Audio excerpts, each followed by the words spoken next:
Hello, baby. Missed me? I'm glad to see you back for more in Everything But a Podcast.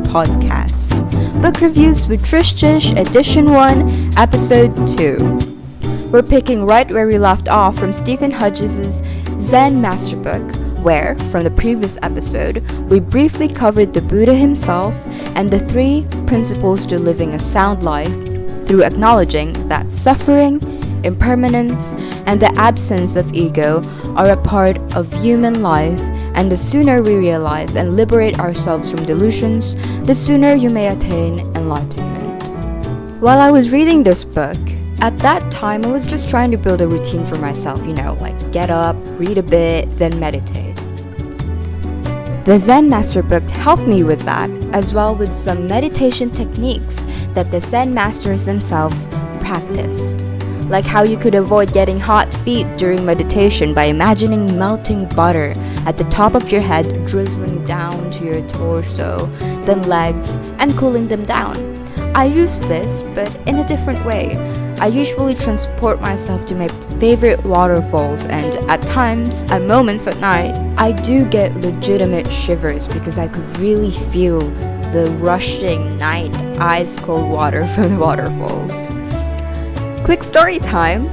This technique of imagining oneself in different places led me to bizarre dream sequences during deep consistent meditations leading to REM sleep. If you're listening to this Zen podcast, you might as well be open to discussions of the unknown or the outlandish. I, for one, did not know that I was quote-unquote dream walking. I'm a skeptic, but still all for the fun of theoretical talks. So there was this real creepy dream of mine in this black and white modern mansion with some man I don't know. One boy had a puppet who talked like Chucky doll type, and it kept urging me that this was their dream and I should get out. But stubborn me insisted that they were the ones barging, and mind you, while all this was happening, erratic popping black letters were blocking out my kind of cinematic view, and just then I woke up 3 o'clock in the early morning scared. So then I sought out my sister's advice or opinion, and she said that we should always pray for protection before meditating, and it worked. End of the story time sequence.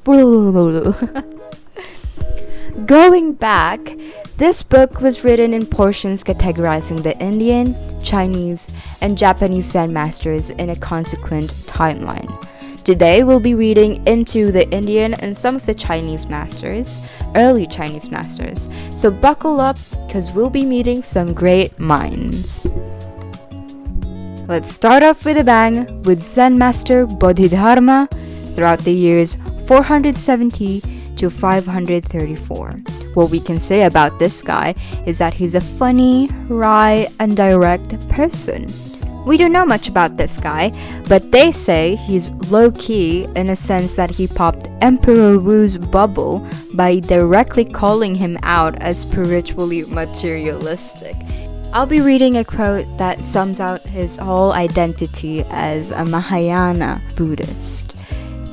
Genuine merit comes about purity and awareness of enlightenment, aka being willing to learn and improve with open-mindedness, not conditional faith.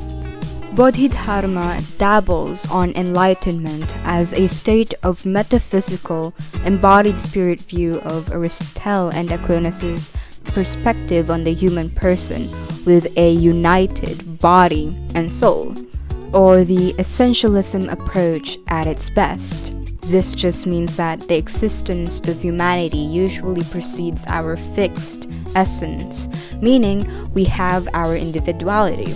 But in Buddhism, we avoid complexity. We always strive for simplicity, so that we may return and be rooted to our original individual essence, to which precedes any earthly disputes of philosophy. But for the sake of making this podcast a little more comprehensible, we'll still try labeling things from what's known in Western philosophy. Going back, For me, philosophy always feeds on answering our self-ego. We only ask about our existence.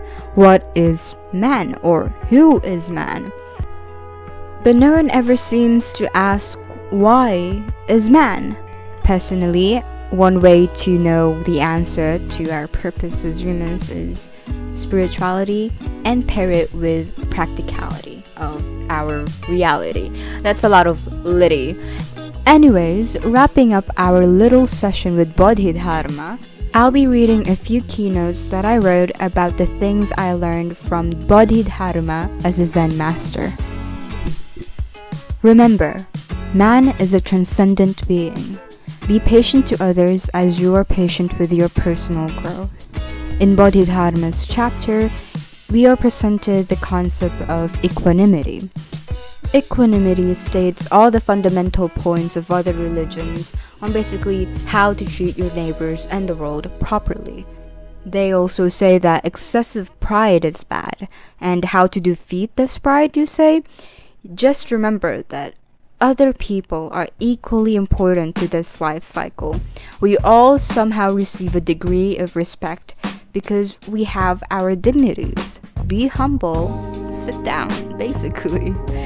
So equanimity says to avoid aversion of our self-importance and not to endanger others because of our groundless feelings of anger and pride.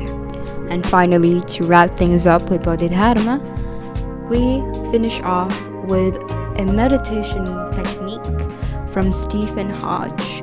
It says that the light should be dim, neither too bright nor too dark.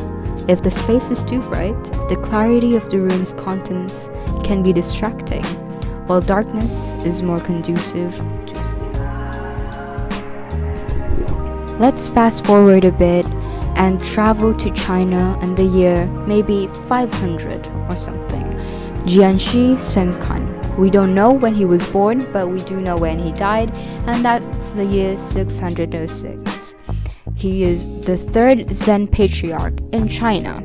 His background is unclear. Though he allegedly had leprosy or whatever other illness, he then sought out to Heights, Shaolin Monastery to hopefully absolve his sins or illnesses. They had a brief exchange between the difference of Buddha and Dharma, the Dharma teachings. Essentially, Buddha is a teacher and the Dharma is his teachings. There is no difference between the heart and mind, or basically what they call suchness, or in Chinese, Xin Xin Ming. It's the memorial on trust in the heart and mind. This is an inscription or a concept critical to the Mahayana or Lankavatara Sutra. Stephen Hodge quotes here that the ultimate way, or the primordial state of enlightenment, is not difficult. It just disdains selectivity. If you cut through life's delusions of duality, you will penetrate the calm state of heart-mind and its lucidity. It teaches us not to divide or categorize between victory and defeat, self and others. An enlightened mind asks but never talks too much about finding truth. They just live in the moment, go the balanced way in life, or the middle way, neither accepting or rejecting our experience and remaining calm through it without judgments or going to extreme. I'm really glad you could join me today for this episode of Zen Master's Book Review with Trish. Breathe in, breathe out. Remember, all is well, and until again, see you on the next episode of Everything But a Podcast. Love you, bye!